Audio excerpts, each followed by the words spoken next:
life-oriented issues. It's been single-handedly the best move I've made, probably in the last 12 months at least. Dare I say, my entire career. Athens, Amsterdam trip with the CFP1 guys was really fun. I got to meet most of them. We had a really big real-world style house in Athens that was just really cool, and a lot of bonding, a lot of friendship, a lot of questions, um, a lot of good direction, and a lot of ambition that I feel like got formulated in that week. So pretty happy about the impact that I think that trip will have on the trajectory of that project. Today I've got a guy who's going through some regression, it looks like, struggling to basically find some traction with his game. So I've pulled up a 5,000 hand storm. We're going to go through, this is kind of a different type of approach I'm going to take to this because I went through his top 30 BB losing pots, and there were some mistakes, but not as many as I would have thought for a player who signaled that he was struggling this hard. That being said, there's a couple of filters that I'll walk you guys through that can help you to isolate exactly what part of your game needs work. It's not going to tell you exactly where you're leaking, but it's going to give you the region or the zone of your session that you really need to put focus on in terms of strategy development. So right away, I mean, it feels more relevant to just show this graph first. Let me see if I still have it in my... Yeah, I do. So I hope you can see most of this. This was a graph I started filtering for. Victor is our guest today. He just signaled himself in the chat. So this is the 0 to 4 BB pot graph. This is supposed to go way up. Ours is going way down to the tune of almost 1 buy-in per 1,000 hands, a little bit less. So this is already a big problem. And it was a little bit deceiving at first because our hero is playing 32-26, which on the surface seems fine, but there must be some serious glitches with cold call strategy or post-flop check folding and single raise pots, particularly button versus big blind, because those pots would still be less than 4 BBs if button is min raising, which I think might make up a good deal of this batch. So what we can do is go through every single 4 to 1 BB pot and just point out leaks, but that seems to be like kind of the overarching strategy leak in this player's game. So much so that I would like prioritize it, and usually you don't see this. Okay, if a proper blueprint strategy is implemented, meaning if the player has formulated his strategy around either something that's theoretically sound or around mass database analysis that knows what direction to exploit the pool, you will not see leaks in like negative in 10 to 0 to BB pots. You just won't see it. That graph will go straight up because the strategy is solid in the sense that it knows where the incentives are to apply pressure in small ball pots, and it does that systematically through pattern recognition, almost just like automatic memory. So there's something that's being signaled by this 0 to 4 BB graph that shows that the player has not yet integrated small ball concepts in terms of pre-flop orientation or perhaps check calling, defending versus c-bet from the button. Take a question real quick. Can you guys see the screen okay? Let me check. I'm sure you've commented on this before, but isn't rake a consideration playing this wide? Oh, you mean wide PFR VPIP. Surely we should be playing tighter at these limits. Well, surely that's assumptive, unless proven. I would say that rake is definitely substantial. I don't know how substantial it is, but it's wildly assumptive to say that we shouldn't be able to make up for rake with all of the gaping post-flop leaks that are going on at the limit. For instance, if you are submerged in these stakes, which I am, painfully so, because I coach loser CFP groups who all start at micros and scale up, you will see how many river mistakes are being made at these limits where guys are literally lighting half to full buy-ins on fire. Um, so the exploits are everywhere in terms of if you're willing to find them and deploy against them, there's massive amounts of win rate for you to gain back just by getting to the river. I'm almost starting to make this my new mantra or motto for just coaching in general. Like most of the strategy development in coaching that I do is geared around how do I get a guy from micro to high stakes as efficiently as possible? And this sentence has been going through my head lately. It goes like this: get him to the river as simply as possible, and then work on his efficiency from there. In other words, you're wasting so much fucking time, for the most part, just speaking in general, doing anything but developing a very simple strategy to get you to the river, geared around blueprint systems that have been verified by either mass data analysis or just strong theoretical analysis. You're wasting way too much time trying to go in and like analyze every flop turn aggregation report, get to the fucking river, and then exploit people where all of the massive imbalances are occurring. Because that's just what's worth the most money, and it's also where most guys are making the biggest mistakes in terms of bluff catching efficiency or inefficiency. So what I would say right off the bat to answer to kill two birds in one stone, to the answer to this question, it's I believe rake is considerate or considerable, but I think you're being massively assumptive to just make a statement like rake is too high to be playing an extra 5 to 10% PFR VPIP or something like that. Like, what is the basis for that? Let's present some objective evidence. Actually, there was a good discussion in my specifically poker blog on Run It Once recently where guys were showing that the effective rake at micros was something like 10 BBs per 100, which is really substantial. Like, to the point where it makes me almost think that the solution is not play tighter, it's skip micros altogether.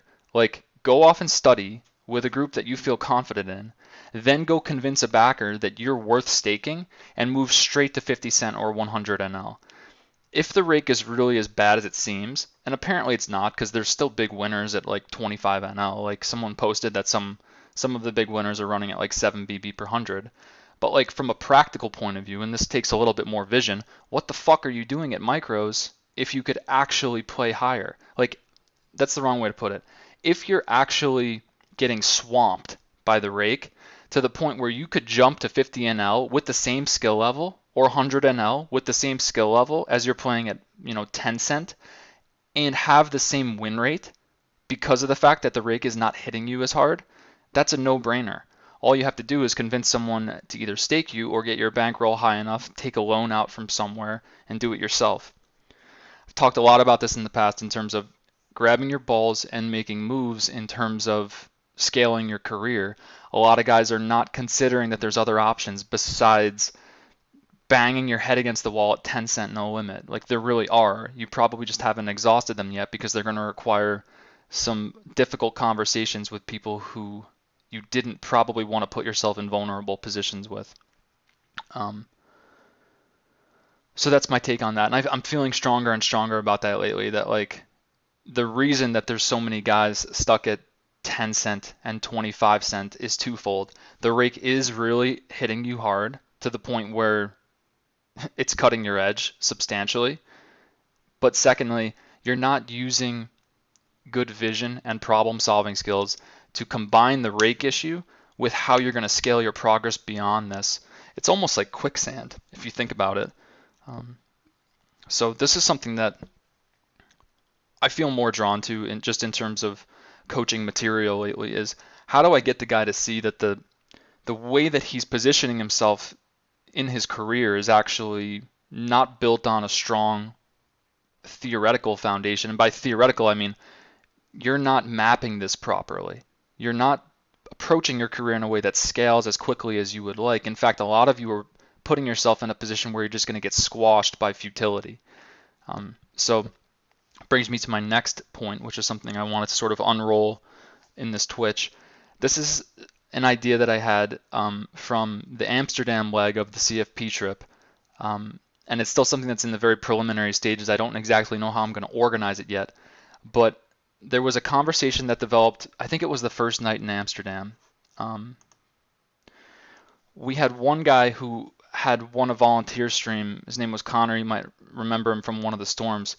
Um, he came out with his girlfriend randomly. I actually met him outside of the apartment, not even knowing who he was, because I had my backpack on. I had just got off the plane, and uh, Tim and Logan were sleeping inside, two of my other students.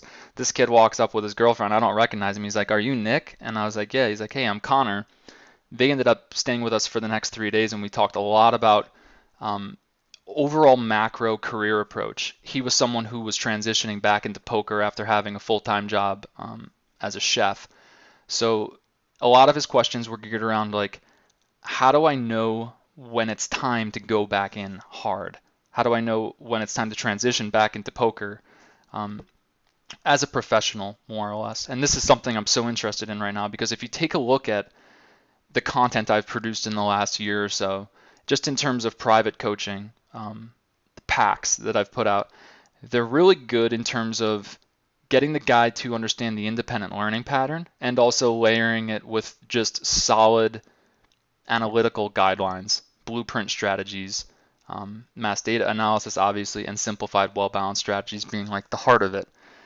But a lot of guys are struggling to even get off the ground with getting past the starting friction of the study process in general or beginning to get into the momentum of the independent learning pattern. I understand more than ever now, even after the CFP trip and talking to all these guys, that there is a huge calling um, for some sort of course to be created. Maybe I'm thinking in the form of a webinar or something, where I can synthesize every single gem that I could possibly unload on you to give you massive amounts of leverage and make it very clear to you why you have to just get going in the direction of exploration with strategy development. Especially if you're a guy who's been banging his head against the wall without results, especially if you're a guy who's been over theory oriented for the last 1, 2, or 3 years. The question that Connor posed that started this all was that question of how do I know when it's time to go full on as a pro? And I sat there for a second, and it was one of those aha moments where like you know that it's time to answer the question on a level one higher than the question was asked. So my response was, you know you're ready to go when it's time for you to stop asking the question. In other words, when you're done deliberating over whether or not you're ready, that's when it's time to go. There's actually no objective proof as to whether or not you're ready because the heart of committing to professionalism in poker, the way I see it, is are you surrendered to the fact that you will have to be experimental from this point out? That's the only barrier to entry, is you have to have the humility necessary to know that I'm going to be required to calibrate every step of the way. And then from there, you're good, because as long as you have that level of conviction and self-trust, you will make it. You'll find the right course for you, or you'll find the right strategy adjustments, or you'll find how to get yourself into flow states daily that allow you to just hit the game at a higher mental level, and you'll make a career off of just being stronger mentally than your opponents. There's so many fucking ways to be a huge winner in poker, and I'm not saying, I hope I've never said that any of my tactical or learning techniques are the only way. If anything, what I want to stand for to the community is this idea that there are so many ways if you just explore and hit that resonant point where you know what's working for you. Um, that's what scales. That's what gives you permanent, lasting traction and momentum. And that's what actually makes you an independent thinker and gives you balance in terms of your mental game too, is to know that I have this trust and conviction in the way that I'm going about my learning process. So we got this idea from it. I started to use this statement. Oh, how did this go exactly? I want to get the sequence of this right because it's so important to the development of this webinar or whatever it will end up being. I asked him after he posed the question of how do I know when I'm ready to go pro? And I said, you're ready when you stop asking the question. And he said something like, but I don't know how to do it. And I said, could you do it if I put a gun to your head? And I held it there for your entire career.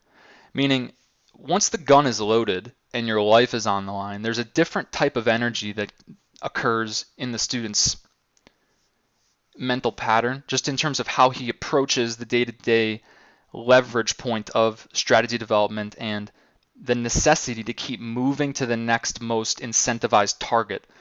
I talked about this in the blog. I used the example of like I'm a frog jumping to the next brightest lily pad. At any point where I sense that I'm in a pattern that I recognize to not have gone well in the past, I get out of that pattern immediately, whether it's something I'm doing in my schedule, whether it's something I'm doing in PO solver exploration, whether it's something that I'm doing in terms of how many tables I'm playing. Any angle of my game that resonates to me as a pattern that feels either off or feels like something I've explored before that didn't scale towards something expansive, I get the fuck out of there as fast as possible and I jump to something else. So this idea became like the theme of the conversation, and then it became the joke of the trip, is like gun to the head. Could you do it if I put a gun to your head? Because do you recognize the urgency once that scenario is actually in place? Picture how much more motivated and urgent, like I hate to use that word because it almost makes it fear oriented, which is not really what I'm trying to do with a student. Like I never am into training a student from fear, but I am very interested in how do I create that sense of leverage? How do we build you to the point of leverage where you jump ship, and then from that point on you have like this fire in your ass that you're off to the next target like instantly as soon as something doesn't feel thoroughly incentivized by your learning pattern. So that will be the name of this very synthesized, inspirational, get off your ass course that I'll put out sometime in summer. It's going to be called Gun to the Head. And I think I'll do it in the format of an hour to 90-minute lecture followed by a Q&A where I'll basically take all the refutes that you could possibly come up with as to, but this is the problem, but this is the obstacle that I can't get past. How do I get past the starting friction of this thing? I will break it down for you on a personal level by ripping through as many questions as I can that respond to your personal situation, so that they're hopefully by the end of this 90 minutes, there's no doubt in your mind that you need to completely jump ship on your current method, which for the most part, I think most of you are stagnating horribly. Victor wants me to clarify the graph between 1 and 4 BB. I wonder why it would be different from 0 to 4 and then 1 to 4. Thoughts? Let's take a look at this. So this is 1 to 4. So this is 0 to 4, and we're going way down.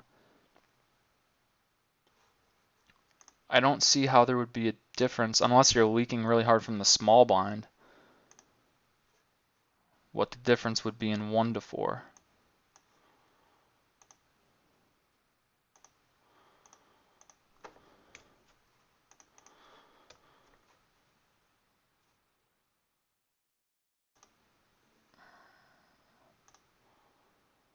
For me, it's still going way down at 1 to 4. Oh yeah, I'm doing 1 or lost because I just want the net, so that was the problem.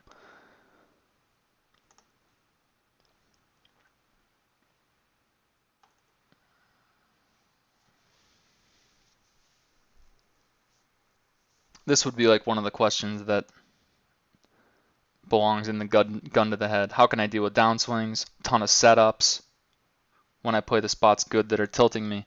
That's just an issue of having a more long-term vision and trusting that the game actually does function on pot odds, standard deviations, EV. Like you have to be firmly rooted and integrated in these ideas with trust in order for you to map long-term in terms of large sample size. And you also have to be sufficiently bankrolled or know that someone has your back. Those two things are important because if you don't have the vision, you're going to be too micro-oriented and like living and dying by your sessions. This is like when people start saying the fucking sites are rigged, which still is an excuse I hear when guys run bad, even like good winning players. I can't believe that, like, I know that they're half joking, but I also view it as like a lack of taking personal responsibility, and I just think it's like stupid. So bite your tongue if you're a winning player and you ever get the tendency, if you ever get the impulse to say the words, I feel like the site is rigged, go fuck yourself and go for a walk and reframe. the bankroll thing is more important because if you're feeling stress from bankroll pressure, it's going to trickle into distorted decision making because you're just going to feel pressured, and pressure always lends itself, like more and more, I'm so convicted in this from working with a ton of guys and seeing how they respond when they're under pressure. Even when I ask them a question, if I feel like there's pressure put on them when I call on them to answer a question, as opposed to if we're in a relaxed environment doing a hand history analysis and they have time to just breathe and speak when they have a thought that comes up, the quality of their analysis when they are relaxed is like light years better than the quality of someone's analysis when they're stressed and contracted and feel like they're on the spot. So translate this to real sessions and you can see why it's so necessary to have your shit together mentally when you sit down and play. That includes not being outside of your bankroll, because that's the first thing that you need to handle basically to make sure that your stress levels remain acceptable. So Victor, something's going on in 0 to 4 BB pots. My guess would be that it's something to do with the cold call. I checked your fold versus button steal. It's a little high, but it's not awful. Your big blind fold versus button steal was something like 44. Personally, I would fold like 25, but I'm also doing a lot of exploitative shit post flop. And it really depends what the average raise size is at your limit. And obviously, rake is a huge consideration here. So your numbers are probably actually quite good. Your big blind fold versus small blind was only 22%, which is really good. It means you're defending a lot.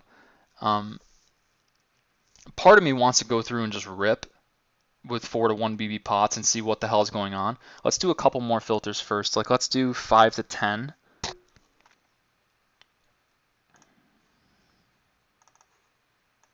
And then we'll do 10 to 20. I do this sometimes when I want to isolate where the region of the player's strategy is like really leaking. Then we can go in and create some sort of blueprint adjustments for that part of his game. For the most part, the vast majority of my focus is 30 BB pots or greater because I just think that's where the most edge is. That being said, if the student doesn't have his fundamentals straight, we really need to handle it from the small pots first. So that's why when I train for blueprint strategies, I'm training from small ball up for the most part, because like I said, my new mantra is like get them to the river as cleanly and simply as possible with standard blueprint strategies and then work from there. So let's do this. Player won or lost between 5 and 10.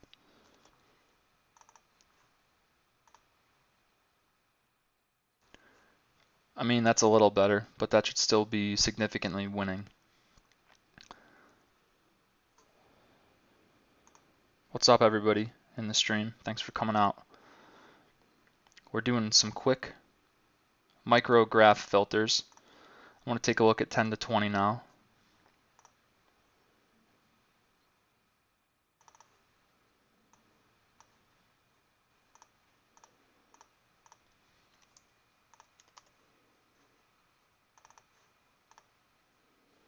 That's bad.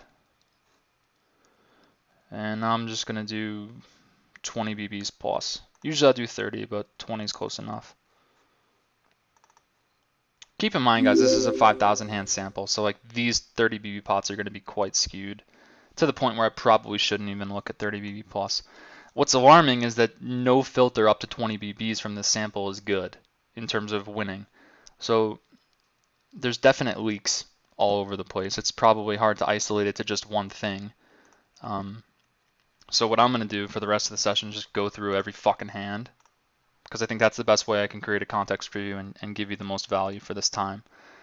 And any musings that come up along the way, I'll for sure go on tangents because it's fun for me.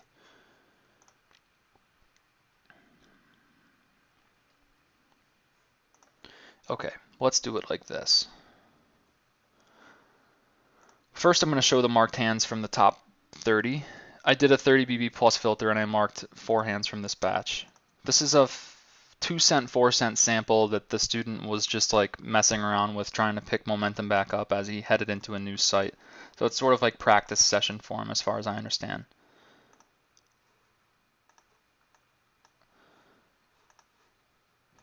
Okay, so here we're 3-betting,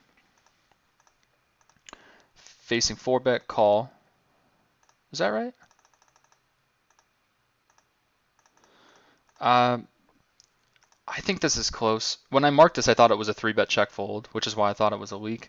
I think this hand has to be flatted even versus a tight 4-better, and then it can probably just be check folded on the flop because his range is going to be pushing way more equity there than like a theoretical opponent with a good 4-bet pre-flop range would. Go ahead and ask questions, and I'll get to them when I can, guys. So that hand's not a leak. Never mind. This one is, though. We check call in a single raise pot, and then we check raise the river. All good. And now we're calling a re-raise, which, unless this player is confirmed bad, which is possible, this is just going to be spewing. I know we're seemingly pot committed, but this type of stuff is just binary. People are not just spewing off with bluffs or 8x frequently enough here to justify this call. I would need some sort of fish profile read before I even bother with this, and even that is a hard sell because even fish don't really go out of their way to like jack the last 20 BBs or so in with, you know, the bluff catcher. So these types of spots are signaling inefficiencies. Here's a polarization error. This hand just doesn't get jammed here. The money needs to go in by calling. We're just not getting called by enough better hands. We don't get enough value off of protection from weaker equity hands. We don't get enough protection from hands that we're ahead of currently, but that are drawing versus us, compared to the risk of putting money in voluntarily against a calling range that's going to squash us. Check call, check check, facing a raise on a 1-card straight with flush. It's too assumptive to think that this is being raised by a queen X frequently enough to call for a split, considering we're only getting half equity to win the pot when we're splitting. It's also really assumptive to think he's bluffing when our range is so protected and the flush came in. So like that's got to be noted that that's what he's polarizing to for the most part. So here, not enough domination or split equity. Very assumptive to think villain is bluffing when our range is so protected, and we're still bluff catching off based on the visual or qualitative aspect of our hand. Take some questions before I move on to minus 30 BB pots. Any new videos coming up soon for Rio Elite? Yeah, I actually just signed on to a new series. It's in the works in the same way that Gun to the Head is in the works. I'm going to keep those two things separate. Gun to the Head is something that I'm going to do separate from Run It Once. I'm not sure how I'm going to do it exactly yet. Still sort of brainstorming, and it's a type of thing where like I'm keeping a decent awareness over like how I structure my day and how I structure the perspectives that I think I have that are different from guys who haven't started moving at a high pace yet. And then every time I see one of those differentiations, like, oh, this is something that this is something that these guys aren't doing yet that I'm doing that comes naturally to me at this point, I jot that down in my notes, my gun to the head notes. So in a month or two, what I'll do is I'll sit down with that notepad and I'll distill it into, you know, the top 5 or 10 bulleted points, and I'll create a lecture out of it, and then I'll fill in all the little gaps. What I'm doing for Run It Once is something that's going into more deep context than I've done before with them. If you take a look at how my last year of video submissions was constructed for them, I basically flew on the surface level of a lot of big themes that I was encountering at like 2-month intervals. So like I would go for 2 months, make a video on like the biggest takeaway that I thought could offer the most vision. And there was some stuff that was a little bit unique. Like there was that video, A Truthful Conversation, that did really well, where I sat down with a student and we had like more of a deep context mental game talk as to what the success barriers were. So I've tried to go through and get an idea of what the best responses were from past videos. And my intention in this series is to go deep into some sort of context. I'm leaning towards like mental game, but I also want to give really clean win rate upgrades to guys who are, you know, still watching my videos for technique and tactics. So it's going to be layered once, and very holistically with mental game, deep core mental game context. Like, what are your success barriers? Um, and let's go in and work with guys on the micro level and see firsthand what people are dealing with. So there's going to be a couple more videos like um, the truthful conversation thing. I think I might do a video with Elliot Rowe documenting the 10 lessons that I will have done with him by the time the series is finished in the fall. I also want to offer like the 2 or 3 biggest tactical win rate adjustments that I can just basically put into 1 or 2 videos.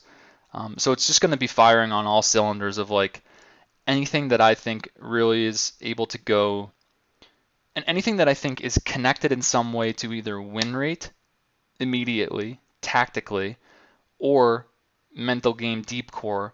Somehow I'm going to weave it together in a way that makes sense and put it out as like a series that builds on itself. I wanted to do one for them this way as opposed to what I was doing because it became apparent that like my videos, as much as I talk about context and how important it is, my videos for Run It Once were sort of flying on the surface level and not generating a deep level context in any sort of direction.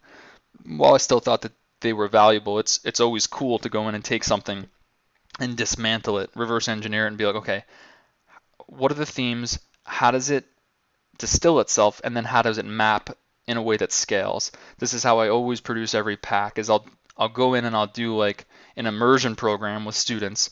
I'll see the big 5, like the big 5 themes that come up where their games are showing similarities in terms of leaks. I'll make that the premise of a pack, and then I'll scale the pack around that foundation. So I'm kind of taking that approach now with the Run It Once series, and I think it'll be somewhere between 6 to 10 videos.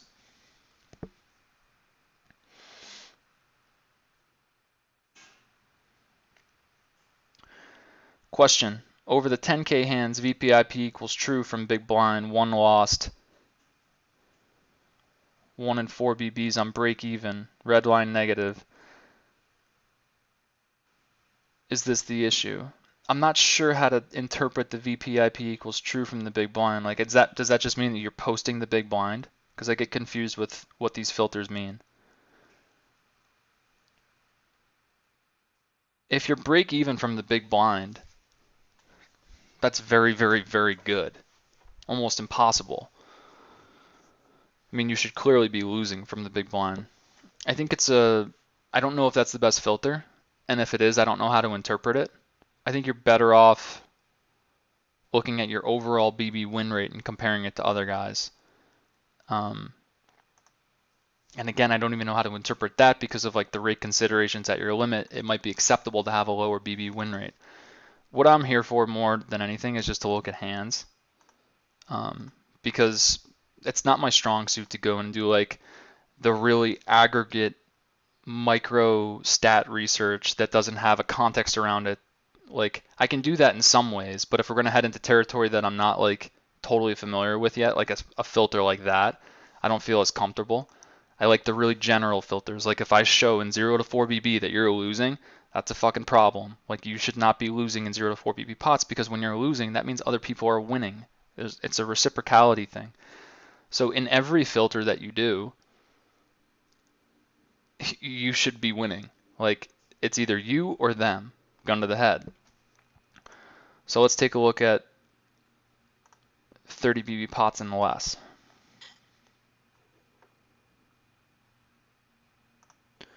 This is the way I'm going to try to figure out what the fuck's going on. Like, not with the pre-flop filters, but I guess since this is bothering you, let's just go straight to like 4 BB and less.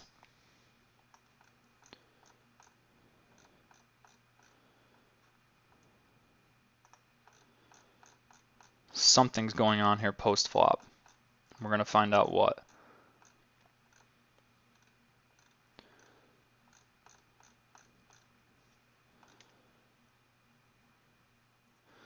You know what? Let's do one more thing really quick. Try to even isolate this problem even further.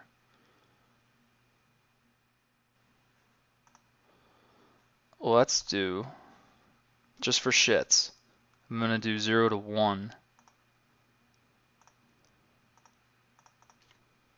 I'll do like 0, 1.5.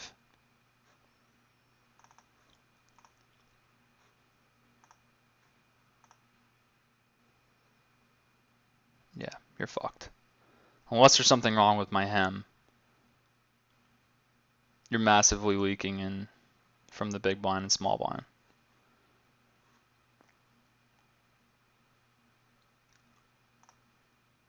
And now let's do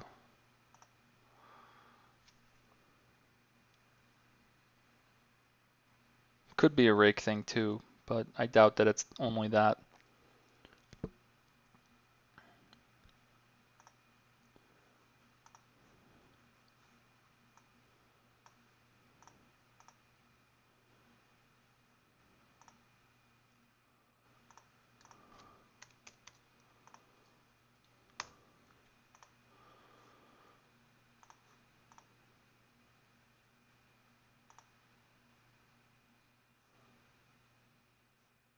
Huh, the filter didn't apply for some reason. So the 0 to 1.5 was awful, and now we want 1.5 to 4 just to isolate it a little bit more.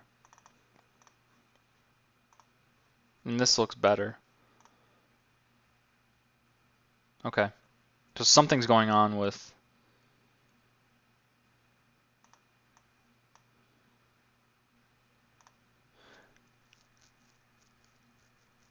yeah, but I'm talking to you here. You're counting the big blind folding loss. Yeah, but that should be reciprocated by other people's big blind. Unless there's not an equal distribution of big blind hands in the batch. Like that's why I'm thinking it seems strange. This filter looks okay. I'm gonna let you guys direct me here because I'm almost sure that there should be equal reciprocality in the small blind, big blind department. If we're doing small pot filters,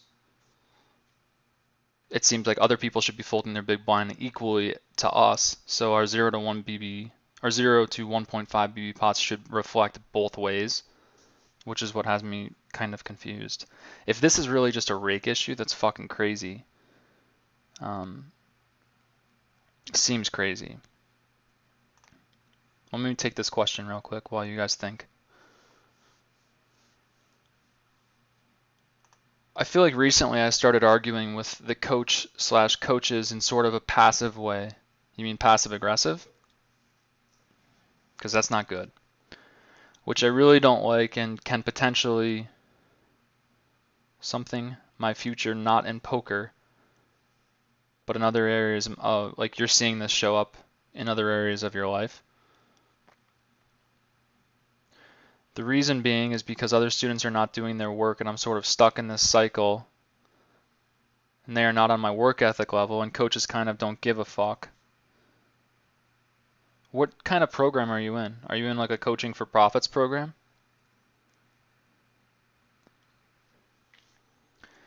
Let me pull up someone else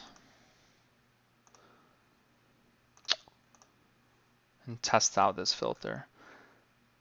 I wish I still had, I deleted all my databases too. Well, let's see, Jeremiah's the only other guy I have from a storm.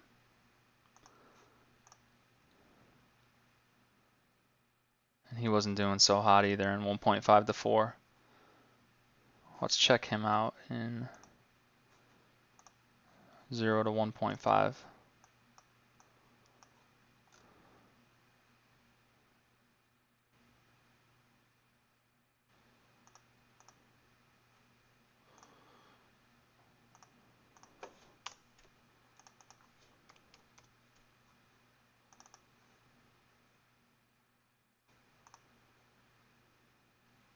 He's losing a shitload too.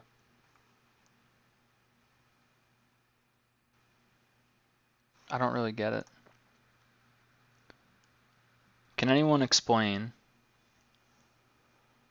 why 0 to 1.5 wouldn't show equal reciprocation between stealing people's big blinds and losing our own big blinds? Is it something to do with the filter? either way, what I'm going to do for the time being is go on to 20 BB pots, start to look for leaks.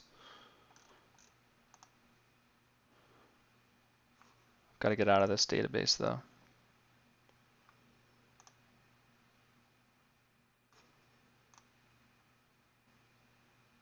I think that's what it is, what Junior is saying. We're losing small blinds and big blinds at a highly disproportional rate to how we win it back. That sounds like it could be very true. Although I remember doing this filter for my CFP guys and they were crushing it. I don't have any other fucking players here though. Dimitri, you're here from CFP. Can you see what your 0 to 1.5 or your 0 to 4 looks like?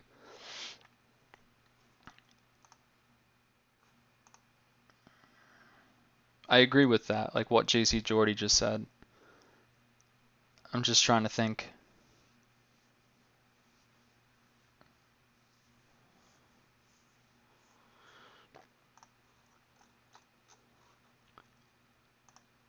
Okay, I'm going to go back into Victor's database and I'm going to do like 15 to 30 BBs. This is a good example of, okay, two things are going on here.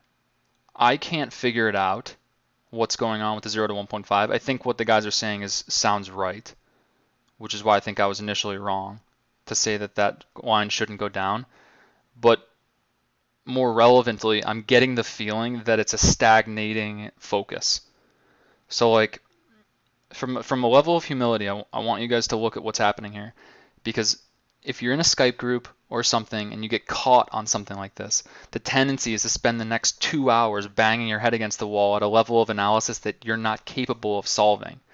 So the right thing to do here is either to defer to someone else who knows what the fuck they're talking about or can provide objective evidence of how this thing works with 0 to 1.5, or post it in a forum and jump to the next lily pad so that you can actually spend your time wisely for the rest hour of your study session or whatever. So I just want to throw that out there because like a lot of guys might get stuck here and feel like, oh, I have to figure this thing out right now. It's this important. But actually we have resources where we can allocate that to the network. This is such a big point. You should have a network that you can put the stuff that's bothering you on a plate and say, can someone help with this? Then you come back to it and look at who has presented the most objective analysis for solving that problem while you've gone and done something else in the meantime that was highly productive for you. For me, that's always looking at actual hands, like post-flop,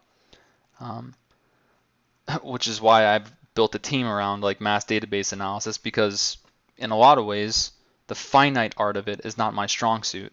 What I'm good at is pattern recognition, distilling major strategy development themes into blueprint strategies, stuff like that, and then exploiting.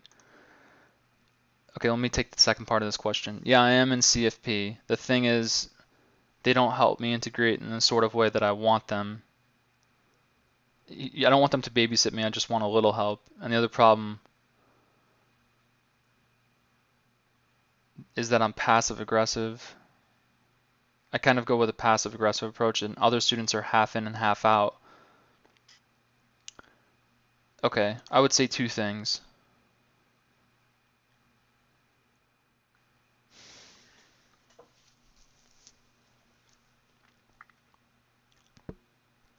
Maybe three. Number one, I understand you're in CFP, but you've got to trust yourself to make a very important decision. Either you fully trust this program or you get the fuck out and you don't look for anyone's permission to do it. Now, assuming you do trust the content of the program, you need to stop letting other people's lack of willpower or ambition affect your work ethic. Now, moving on, if it's the coaches that aren't giving you the right support by distilling the content for you, but you do believe the content is true and legit, you need to present your case to the coaches and say, I need more attention. I'm willing to work on this and I do believe I can integrate it, but I need a better map. As long as communication is open on all of those lines, And as long as you clarify to yourself that you're doing this for your personal development and you could give a fuck what anybody else is committed to, like if you're waiting for other people to like catch up to you and like, run with you your whole life, you're fucking playing a losing battle because everybody's got their own issues. Very few people are capable of keeping pace at a very high level of ambition. And actually, if you're going to be the type of person who gets dragged down by those people just because they're not running with you, you also don't have good work ethic. I don't mean that as an insult. I just mean let's clarify what good work ethic actually is. Good work ethic is the ability to plow forward where other people don't consistently. So as long as you're clarified that you're hitting the books every day, then the only thing that you need to get straight is whether or not these coaches are actually willing to work with you to make a better map, and that's equally as important as their material being good. I feel really strongly about this, that high-level coaching or effective coaching is equally as dependent on creating a streamlined, manageable context as it is having a high-powered system that works. So yeah, that's my take on it. I hope that helps, because usually communication will solve these things if you're actually dealing with reasonable people who actually care about the program. Now, there have been CFP programs out there in the past and some that still exist where I constantly get the fucking email that no one gives a shit about me and my coaches won't work with me. And to that, like, I will never mention names with this type of thing because I just don't, it's not my style. But like I do see shit on social media that pisses me off. Like the other day I was at the gym and this random Instagram meme came up from one of the CFP sites out there, one of the many. And it was like this fucking clip of one of the CFP coaches like berating a student. And that was like the marketing for the program was like, hey, ready to get berated by your coach? And I'm sitting here thinking like, what the fuck is going on that I get all these emails from guys who are unsatisfied with their CFP programs, but these guys are being transparent about what they're offering. I get all these fucking emails from guys who are saying, I'm getting abused by CFP, like emotionally and financially abused. But then I look at the marketing of the types of companies that are getting all this flack, and they're totally transparent, guys. Like, you have no business hating on the company when the company is telling you upfront what the fuck they're offering you. And they're showing you exactly what their lessons are looking like with students on the regular. If you're not willing to investigate the type of program you get yourself into, you're requesting abuse. So do I have sympathy for the struggle? Absolutely. But do I have sympathy for someone who puts themselves in a position to get abused and then they look for permission to get out of that? I don't. So I'm not saying this applies to you, rankser, but just in general, it's just strikes a chord with me that I need to say this, that like there are a lot of you guys who have gotten yourself into a bad position with CFP programs that you complain about, but you really have no excuse other than your own poor judgment. And that's okay. You don't need to blame yourself for that. But now you need to choose, like morally, ethically, however you want to rationalize it. Do I really owe this project something if it's actually abusing me? Or can I just leave, even if that means breaking contract? So, in no way am I trying to start a wave of people walking out on contracts, but like at some point this is your life and you need to reassess whether or not the quality of your time is being spent in something that has your best interest in mind, or if you just got fucking duped and it's your fault that you got duped, but it's okay because you didn't know any better, but now you do. So now you have to make a choice. So it's just something that I want to say.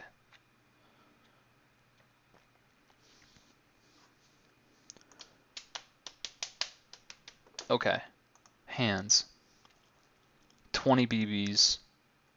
I'm going to do 29 to 20 BBs and just rip. And find more spots.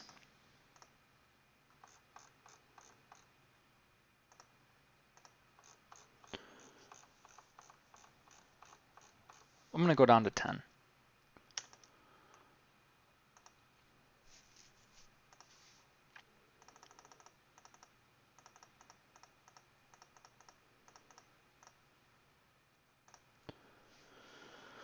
Well, oh, we have 100.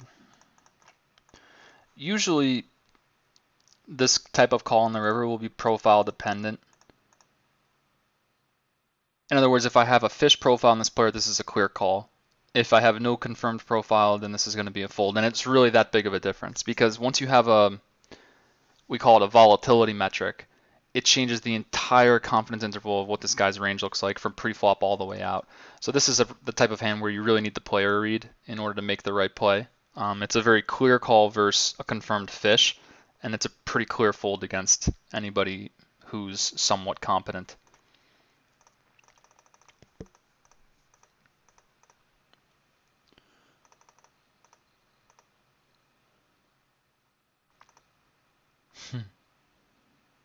This is so hard to... Okay, so it looks like this guy has about 25 BBs left at the point. This is the same type of thing where like versus a confirmed fish or someone who has been seen to have merge raising tendencies, I don't think we can fold here. We've also got some domination on hands like King 10, Ace 3. So I think this one's more of a okay call, especially with the odds that we're getting. Like we're only putting him in for a little bit more. So I wouldn't mark this as a mistake. I do think it's somewhat close though.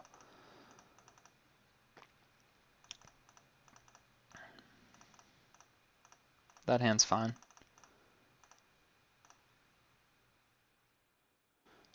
This is an okay call because of the pot odds.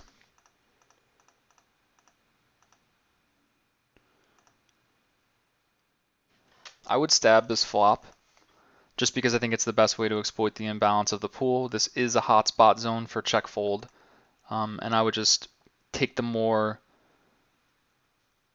direct approach to the hand that leaves you less susceptible to future exploits by him. In other words, when we check back here, now he gets to bet all of his air at some sort of frequency, which naturally exploits our hand. And I'm not saying that's the only portion of the game tree that matters. Like obviously there's ways for us to pick up EV by checking back, in ways that would counteract this type of thing. But for the most part, I think I see more prospects in seizing the hotspot when I also care somewhat about protecting from his range's equity realization.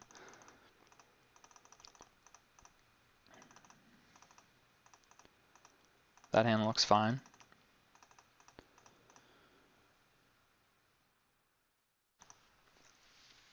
I'm okay with playing checking ranges. Like obviously it's perfectly fine in theory. The one thing I would say about it is that a lot of guys fail to play the checking range properly, which actually works against them when they think they're doing something that's theoretically accurate.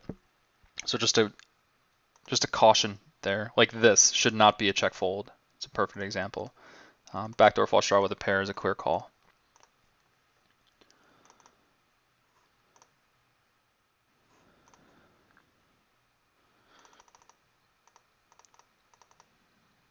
This again, another clear call.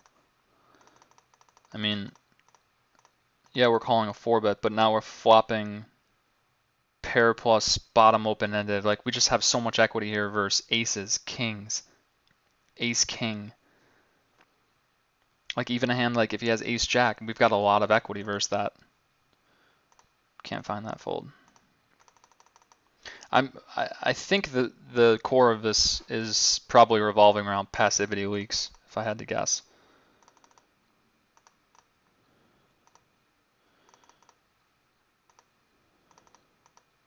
This should probably be a call. Unless we have reason to believe this guy's range is super tight. The way that this turn is interacting with his range is probably requiring us to call with most of our pairs on this board, and I think the blocker effects of 6-4 are pretty favorable here for the most part.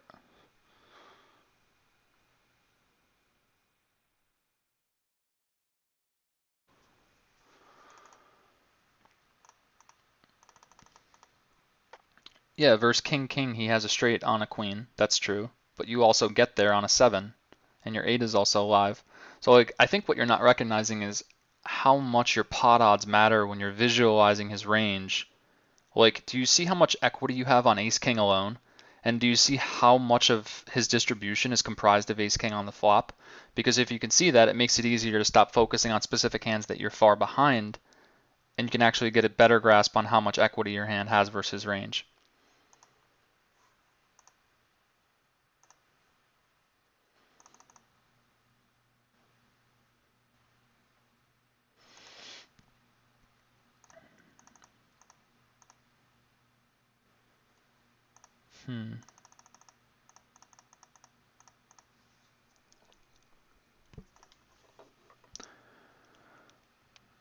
Oh, this hand looks okay, I guess.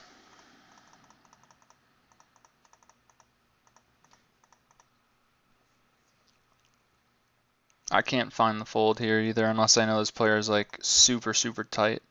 Not for the bet sizing he's using at least, which could indicate some sort of fish, volatile, merged approach. I'm having trouble justifying this fold. The terminology I usually use here is, I believe this fold is too assumptive because the range that we would have to assign villain is so tight that we would have to be using a certain data point analysis that is not objectively rooted in anything quantifiable. Like, where do you get the idea that this guy can't just have pocket tens? Which is probably already enough to justify the call. So when I say it's too assumptive, I mean the conditions we would have to place on the ranging of villain would be so finite that I have to begin to question whether or not they're still objective. And then that's how I get to the bottom of it. Like, okay, I can't support this fold, so it must still be a call. How to drill this pot odds thing and thinking about the entire range. Good question. I think that I did this with a 5-10 group, actually, somewhat recently, where one of the players had a hard time with visualizing the entire distribution of the villain's range. In other words, he would see a few hands in the villain's range and he would over focus on them, which would give the appearance as if the range was much stronger than it actually was, or vice versa. So I think the only way to do it is to set up some sort of exercise. Like, this is the whole path I'm taking with CFP at this point. We went through iterations where we did a lot of like private lesson format where it was really good for building relationship and trust with the student, but where it lacked was that it wasn't an active enough format of repetition to override the old learning pattern and integrate something new. That seems to be what you're asking here, is how do I drill this concept that I seem to be overlooking, like something as basic as pot odds on the pocket eights hand. Basic in the sense that it's a pillar concept, but tricky in the sense that once it's getting into applications, like real-time applications, there's other range versus range interaction subtleties that are probably fucking with your vision. So what I would do is, and this is probably what I'm going to advocate to everyone from now on, part of what I'll talk about in Gun to the Head is this format of training that we've been using lately. It's called library review. Basically, if you have a series of hands that you've identified as leaks, which is the important part, there's ways to do this if you don't have like a coach that you trust who's marking hands.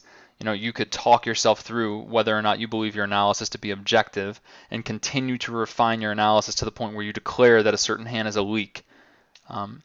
Otherwise, let's pretend you're past that point. You either have a coach or you know a certain hand was a leak. You now put that hand as marked in a database by itself. This is now your library database of all of your biggest fuck-ups. And you can compartmentalize this or categorize it in any way that you wish, that you can have different filters. Like maybe you have a pot odds database strictly. Hands that you fucked up, clear pot odds calls. Now what you do when you wake up is you rip through 20 or 25 hands, all of which have the correct analysis up here where you put it in the notes. So this is what I do for my guys in CFP. Every day, every player submits his top 10 losing hands. We call it top 10 challenge. And every night I go through and I copy and paste their top 10 score, 10 out of 10 being the best. That would mean they didn't make any mistakes on any of those hands. And then the hands that I mark that they missed, I give a data point analysis at the bottom. Then I send them the export of those hands. So now what the guys have is a hand export of all the marked hands from them and their teammates from that day, and the correct data point analysis that they can copy and paste into this box. So now when they go back in the next day, they've added hands to their library. they can sit down with it, drill themselves actively to identify where the leak is at a certain decision point in the hand, and then try to announce what the proper data point analysis is. In this case, we could say with the pocket eights, pot odds are requiring me to call here. Villain's range is not strong enough to deny me proper, equity or odds. Then if he's confused as to whether his analysis is correct, he always has the notes where he can go back and double check my analysis. This is the type of repetition that seems to be effective in the sense that it's putting the student in the hot seat, but in an active, engaging, fun way where the pressure is off for the most part because he's still in the comfort of his own hand history analysis, but he's really ingraining the types of data point analysis that at a speed and at with an impact that's able to override his old thought process. So basically what you're doing is brainwashing yourself with solid analysis. But this seems to be the biggest sticking point for guys who are looking for direction, and it's something I'm going to be really focused on with the next course that I put together, something either an add-on to Gun to the Head or something included in it, where I show you guys systematically how to go through and work this library hand history review to your advantage. And I think what I'll probably do is release like 100 data point analysis hands so that you can start your library from a really solid foundation where these are hands that I've gone through with CFP and given my own analysis, stuff like that.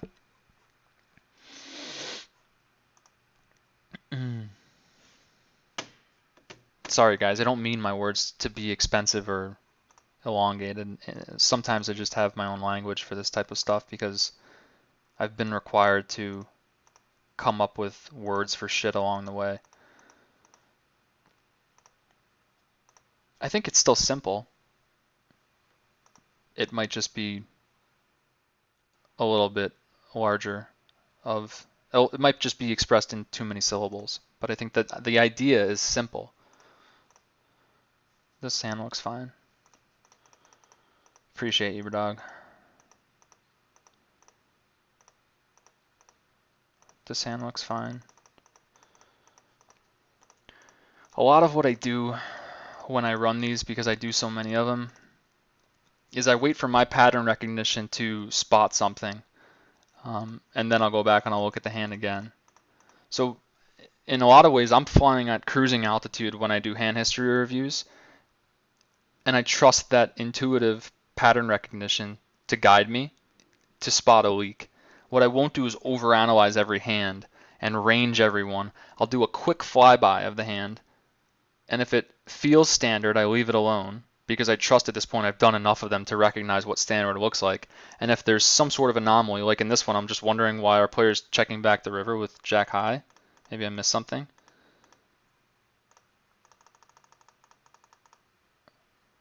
So it looks like just bet check, which I think is probably fine against a small blind. I would probably barrel here versus the big blind, but small blind's range is going to be more well defined, so that seems okay.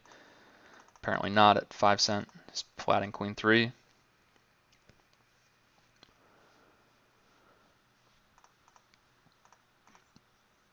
The recording will be on Twitch and then uploaded to YouTube if you guys want to go back and do that. Write down the steps of that library analysis. It's really not hard. It's just mark your lost hands, put them in a database, drill them repeatedly with the analysis written up top that you can check as a memory game.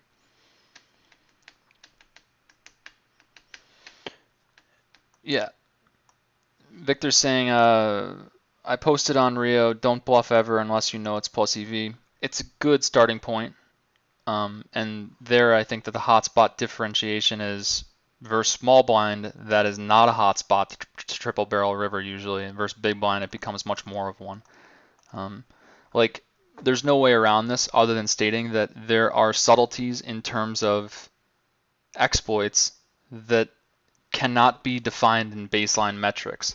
This is why when you build something like a CFP program, if you're going to do it right, it's where all my focus has been, you need to start with very simplified metrics, like something like don't bluff the river. And then from there, what you do is scale repeatedly into bridge metrics. Bridge metrics are basically exceptions to rules. So now we're bringing in MDA and we're saying, hey guys, remember where we weren't bluffing ever? We're going to bluff in this line now, because this is the metric or bridge that we're introducing at this stage in the program's development. So this type of stuff is always happening. I'll tell you straight up, if you're the type of person who's looking for the magic pill, which the entire fucking community is, I know most of you guys are acting like you really want to use ambition and hard work, and that's all good. I think some of you actually do have that more than others. But if you look at the status quo of the community, most guys are arguing with what it takes to actually fucking grow up as a player. Didn't mean to hit my mouse right there. What I mean by this is like one of two things is happening. Either people are saying it's too much work, I signed up for a simple course, this was supposed to be the magic pill, or people are saying there was a metric here, you said don't bluff rivers, now you're telling me to bluff the river. And what I'm here to say is like I'm always speaking on different levels. Like if I make a post that says don't bluff the river, it means for now don't bluff the river and stick your fucking naked dick out into wilderness territory so that someone can chop it off and you have no back whatsoever quantitatively for why you did that. Now if you want to grow up as a player, what you'll do is mass database analysis so that you can figure out what the hotspots are where you should be bluffing the river, and now you start to work those in. There's certain river hotspots that you can basically close your eyes and bluff off. I think I mentioned that in that post.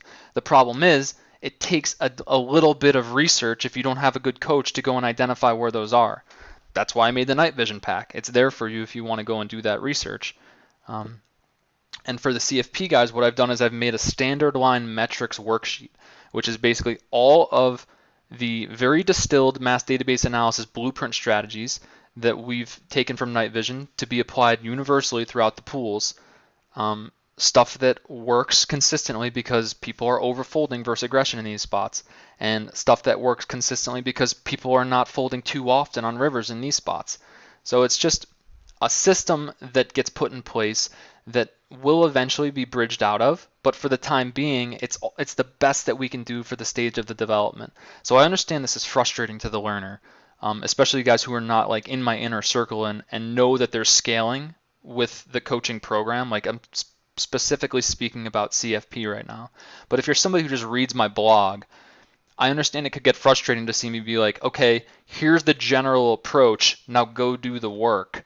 And then you're like, well, what the fuck do I do? This is why I'm putting out Gun to the Head, because Gun to the Head is going to basically show you in no easy way how to get good, but it will show you what you have to establish in terms of an internal posture to jump ship on whatever the fuck you're doing or not doing. Most of you are not experimenting enough. That's the problem. The only reason that I'm even here telling you what mass database analysis is, or telling you that I know how to fold exploitatively on rivers better than most people, is because I've actually experimented a shitload with alternatives. And I've done that enough to develop a conviction that I've stumbled onto the most incentivized route for scaling someone from small stakes to high stakes in terms of building a context from a foundation that's baseline enough, built on solid metrics, and then adding in exceptions to rules in a way that doesn't overwhelm them. And I'm still learning at this too, because we had a stagnation period in CFP1 that the CFP2 guys are now going to benefit from a lot. In other words, we found out that the training wasn't repetitive enough. We weren't actively putting them into a mode of engagement like what happens with the library hand history analysis. There wasn't enough accountability put on them to actually integrate the material. I think that's what it was. And on my end, there wasn't a simplified enough spreadsheet of metrics to build the foundation on. So this is something that I'm paying more attention to in the future. Now we have a standard lines metric spreadsheet along with all the preflop ranges. That's the first thing that gets introduced to CFP. Spend a week or two just watching PO Unlocked Pack 1 and just doing standard line metric and preflop ranges. So it's this type of stuff that I'm more interested in from the position of scaling a coaching program as opposed to being able to cite all the most high quality analysis. They're two very different things, and if the context is not paid attention to, it just gets lost in translation.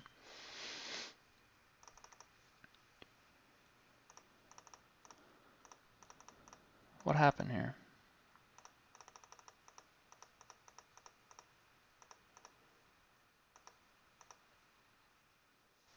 This is a spot where I think I would just fold turn with a weak flush draw. I think you're going to encounter reverse domination, and with the paired board, you're already just drawing dead a substantial frequency, especially versus a well-defined small blind range. So this would be a bet fold for me. At the point at which he checks river, you just have to bet this. You can't check back an 8 high here when this is such a hot spot. You can just put in like a 70-cent bet, just like get him off of queen high or whatever the fuck. Actually, will he check fold ace high here because king high plays? I think you just have to bet this for like some sort of sizing that makes him question his life. I can't see checking 8 high back here being okay. Like at the end of the day, if he's looking down at majority ace X, I'm pushing him to the limit on this hand, and like I'm not interested in like not testing ace high. Maybe the sizing has to be bigger so that he doesn't just tilt call with ace high, but I'm betting here either way. And that's what I mean about the reverse domination aspect too, making it a turn fold. This one said was a turn call.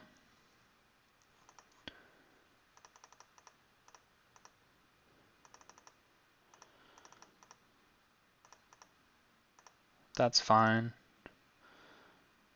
Yeah, you can contact me at nick@pokerdetox.com.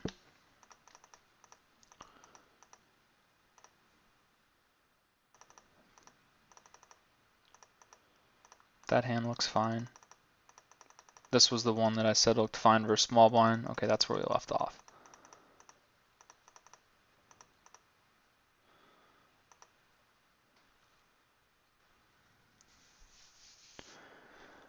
This is the type of hand where you have to call versus a confirmed volatile, and in a vacuum, it's likely just a fold on the river because we don't have value domination, and it's a little bit assumptive to think that a player is bluffing 3 streets here, big blind versus middle position on a board where I don't think he has all that many equity-driven bluffs to the turn unless he was bluff raising flush draw.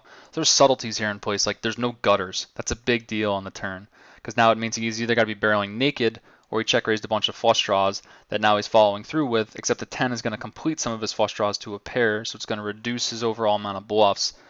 There's a lot going on here in terms of river texture analysis from turn to river. So this is the type of stuff that we're focusing a lot on when we, this is the point I want to make. Okay, in CFP, the heart of the program is let's play rivers really well. So we've been going deeper and deeper with river range versus range interaction to try to increase our bluffing efficiency. And we're sitting in Athens and we're coming off a really good study session where we plowed in some new territory, territory that even I was benefiting from in terms of like blocker theory. And one of the guys says something like, oh, this is so sick, and like once we're done with the river, we'll just move back to small pots. And this light bulb went off my head, and I thought, we're never done with the river. We'll just keep going deeper and deeper into river territory. And I feel really strongly about that, that's the direction. Like it's always arrogant to think that you've exhausted the amount of data point analysis that's available by the river, because there's always so much. Like it's the part of the hand where every single other data point comes to the convergence, and it's up to you to distill the right answer to the storyline. There's always the most information on the river, so it should always be the spot that we're pushing hardest into new territory to dig up new ways to make intelligent exploits. So a lot of that is, how do we pattern recognize it? How do we spot intelligent spots to increase our bluffing efficiency, our bluff catching efficiency by either overfolding or overcalling? And then how do we distill what the pattern or range versus range interaction quality is that's occurring there so we can recognize it in more spots? If we can distill it like that, we can put it in the library, maybe make a sequence of hands out of it, turn it into a concept, and then drill the shit out of it. And this is something that Zenfish has been working on, and I think it's really cool. He does a lot of strategy work for our team in terms of just developmental concepts for building the streamlined nature of the program, and it's really cool to have sort of a partner in crime there, that we're always like pinging off of each other for the next advancement of the program. Okay, like where do we go next? Now these guys are getting this part of it, so that's always really fun for me.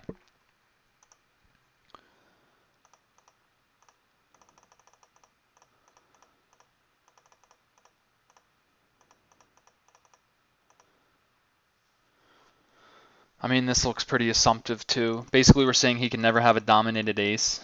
I would need to know a lot about this guy's pre-flop and post-flop tendencies before I took him off an ace on this river. Like he could easily just have like ace 10, ace 9, ace 8, which automatically gives me domination. Maybe those hands are suited, Or maybe he's just a fish who's playing ace-9 off pre, and there's probably a bunch of them at this limit. Um, so I don't know. He could also just have the occasional bluff, I guess. I would need a very high confidence on Villain's river range to find this fold, and unless I know that he's a raging nit, I'm just not ready to make this big of a fold. So a lot of what I do in terms of analyzing rivers is like, what is the degree of assumption that this action operates on? This fold with a hand this high up in your range operates on a very, very high degree of confidence in the assumption that this guy can never have a dominated ace.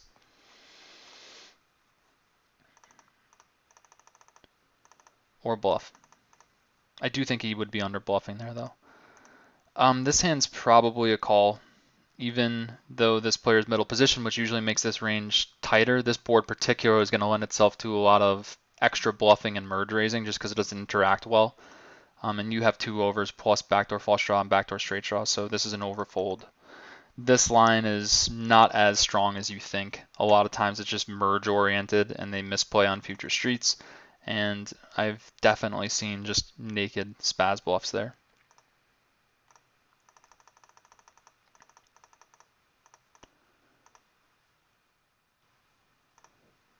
This is a flop I would just stab as a hotspot thing. Checking back is obviously fine in theory. I agree with the turn stab, and we have to call this river. So what's happening here for the most part is you're massively overestimating the trustworthiness of the pool in terms of them being, you're not giving them enough credit for basically spewing, which is something that's happening constantly, especially in lines that are volatile by nature. What do I mean when I say volatile by nature? I mean guys that are donking, taking non-standard lines for bet sizing that don't make sense for repolarization. Like that's an alarm that should go off that says I shall not fold any pair of a certain quality in my range versus a play like this. So that's a call.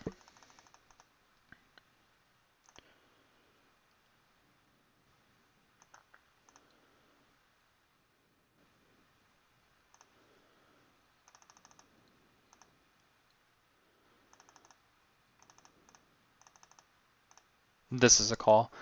So it's a passivity issue. I'm convinced now. Um, you're not giving enough resistance versus aggression, mainly on the turn and the river is the way I see it. And it's probably why your non-showdown line is extremely low. And it's probably the reason that your game is suffering.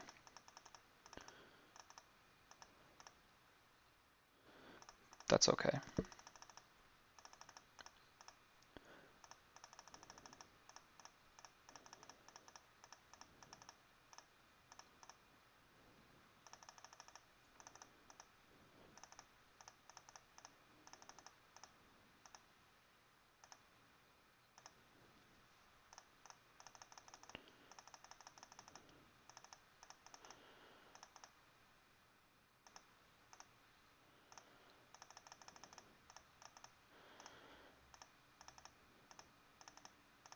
That's a good fold on the river.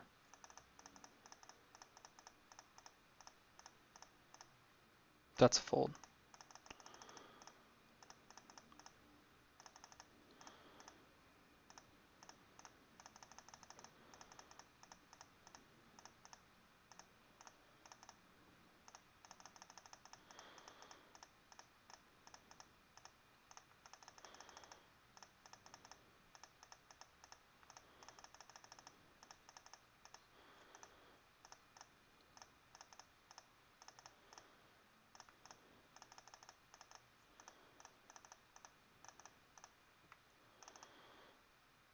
I don't think we can fold here.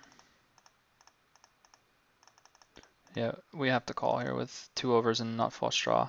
This is a volatility line, meaning the guys show up here with all sorts of shit, especially on the low boards, whether it be merged or just some random bluffs. Your hand has enough playability that it should continue for 3-1 pot odds. So another passivity leak.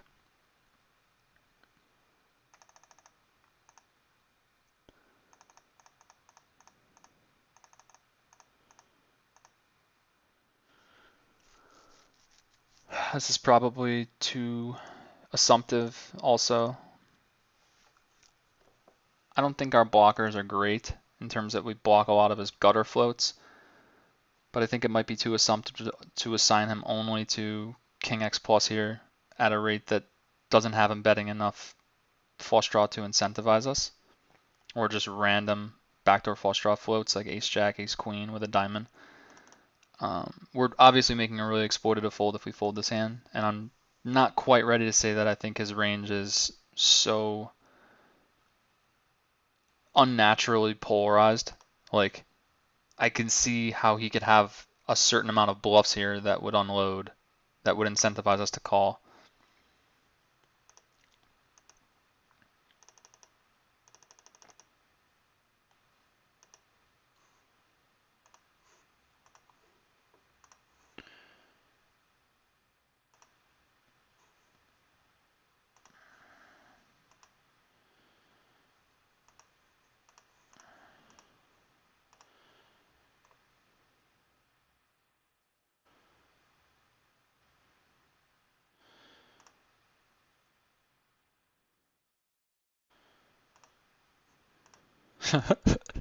I just banned that guy because he was being annoying as fuck. Sorry about it.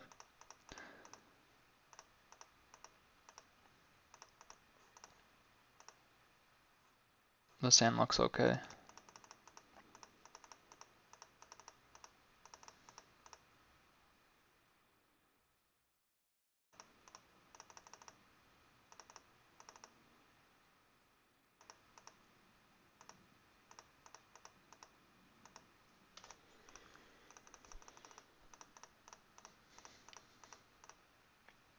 If you guys only knew how many of these I do. I hope you're getting a feel for how, like, this probably shouldn't be check folded. I think it's more of like a barrel, potentially a check call. Probably want to check call just stronger ace X though. I want you to get a feel for what it looks like to be subconsciously integrated in hand history review. In other words, like, there's very few of these that I even stop on because I trust the pattern recognition of the flow of the hand so much that I'm just aware when there's something worth looking at and when there's something that's not. Like this, there's nothing worth it.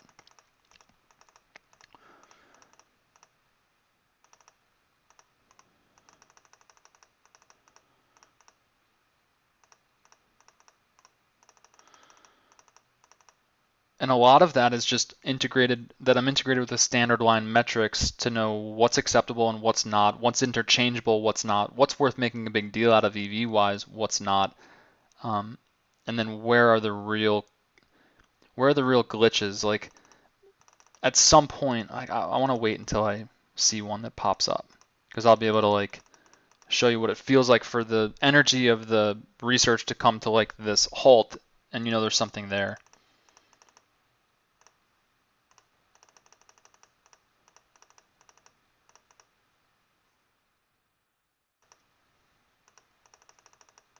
That one was probably almost close.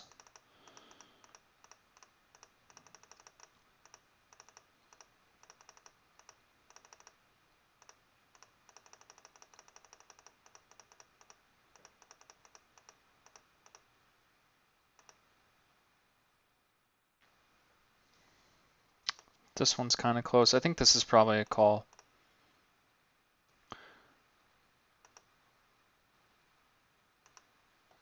It really depends on what his 3-bet range is pre-flop.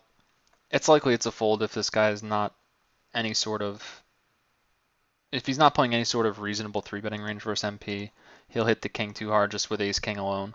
What I like is that you block king jack. And then if he did have ace X suited that he was 3-betting or stuff like ace 10, he will play at that card aggressively. So there's kind of a close one.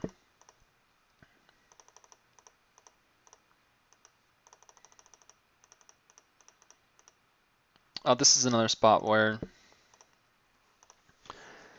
it's very difficult to argue for bet fold versus guys who are short stacked and going to take these lines. Again, you're seeing this show up again with 2 overs and the nut flush. If you think that the guy will be merge raising enough that it really doesn't play well for you to bet and subject yourself to a raise because of the fact that your hand really wants to realize its equity here, then the better adjustment is to just protect yourself from the check raise and check back. So it's something that you can sort of add to your arsenal. And it's something I've only really started to look at lately in terms of being submerged in these softer games, coaching the CFP guys and seeing that, like, even versus fish at higher stakes too, like this line in particular is very merge happy and very bluff raisy, especially from a certain profile of player. So you either have to be prepared to bet call hands that are of this equity strength, especially when you're dealing with more depth, or you need to protect your hand and check back so that you can realize your equity.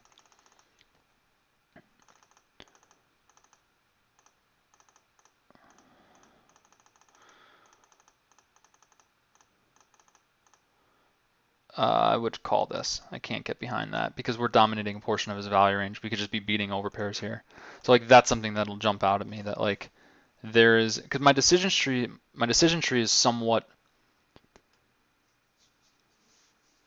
I guess I use the word integrated a lot, but it's so decisive and just formulated. Like I know that one of the primary data points to look for before bluff catching river is, do I have value domination? Because that's a primary data point that could cut the rest of the decision tree right there. If I can spot that I have enough domination, I don't even have to go into the question of whether or not he's bluffing or not, because I'm already there in terms of my equity threshold. So here I can just see like it's too assumptive to say the guy doesn't value bet ace, queen, kings, and aces on this runoff. And for that reason, you can find the call.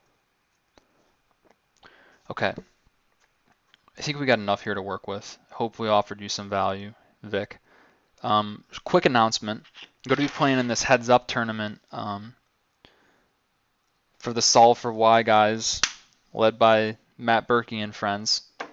Matt runs a academy for live players, does some cool coaching stuff. I recently watched his webinar and got some good value out of it. Check him out pretty much everywhere at Solve for Why or Solve for Why Academy. Check my blog link in the Specifically Poker blog and on Rio. He's giving away a piece of his Super High Roller Bowl action for anyone who fills out the winningest bracket for this heads-up tournament that I'm playing in. Basically, I think there's 16 of us, if I'm not mistaken. It's a 4-day thing. My match starts tomorrow, Easter Sunday at 4 p.m., and they're going to stream it all from his house over here in Vegas. So I'm going to drive over there, put in a sesh. I'm excited to like just play live for the first time in a while. Hopefully I don't have gaping live tells. But I don't know any of these guys either. So it's, for me, it's a cool double whammy in terms of doing some cool cross promotion with Matt, who's running a project that like I respect. I think it's coming from integrity, and I think he's capable of scaling it well, just from what I know about him so far. So I think there's a lot of potential in what he's doing. I think it's pointed in the right direction. And I also like love expanding the network with other successful dudes at this point in my career. I think that you guys need to understand this from a level of if your network is not where you want it to be at yet, meaning if you don't have high quality members yet in your network, you have not yet experienced how many opportunities can come up and just fall into your lap by surrounding yourselves with high quality people. Metaphor I could give is like the more high quality your data point analysis is in a hand, the better position you're putting yourself in to make a really sick river fold or call.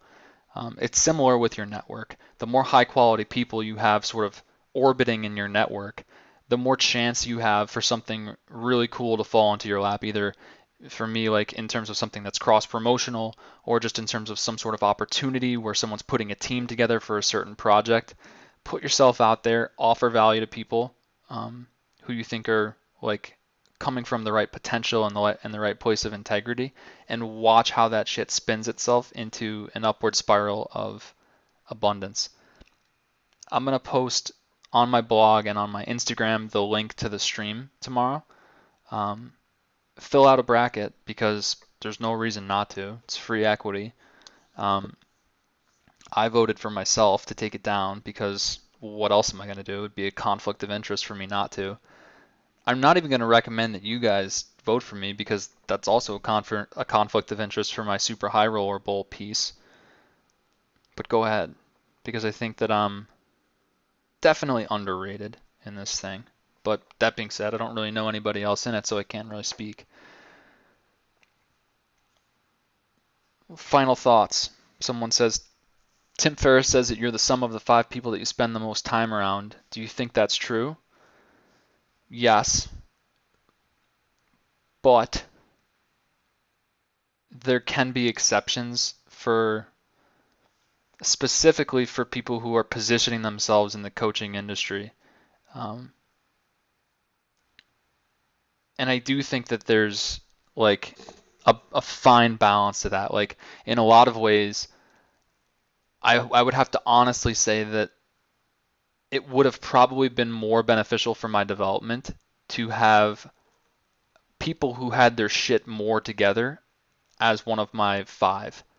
In other words, if I had a top tier inner 5 group, I think my development would be further along than it is right now.